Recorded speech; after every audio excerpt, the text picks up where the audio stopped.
Teman-teman, kali ini kita nggak bahas rumah secara langsung, tapi kita akan bahas jalannya. Ya, jadi kalau teman-teman survei, itu kadang kan ngelihat perumahan ada yang pakai aspal, ada yang pakai beton, ada juga yang pakai paving block. Nah, kali ini kita akan bahas seputar paving blocknya.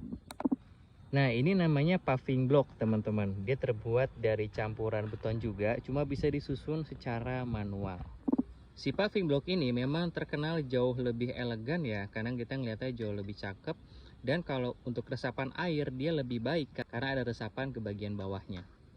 Selain itu perawatannya juga jauh lebih mudah ya. Kalau misalnya ada yang pecah kita bisa ganti secara satuan. Jadi nggak harus nyari alat aspal gitu ya, atau ngecor beton itu kan harus berkala.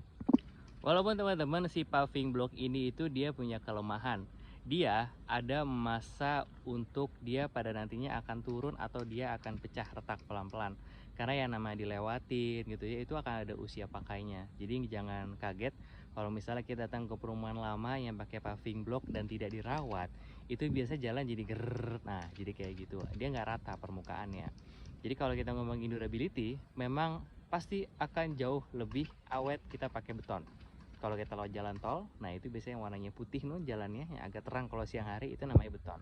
Kalau aspal jauh lebih lembut, tapi itu juga ada speknya. Dan kalau kita mau lebih awet lagi, pertama kita beton, habis itu atasnya kita aspal. Tapi setiap perumahan biasanya punya spek jalan yang berbeda-beda. Buat teman-teman yang lagi cari hunian, apalagi hunian islami bisa pakai akad syariah, hubungin kita dengan nomor yang ada di caption. Barakallahu fikum.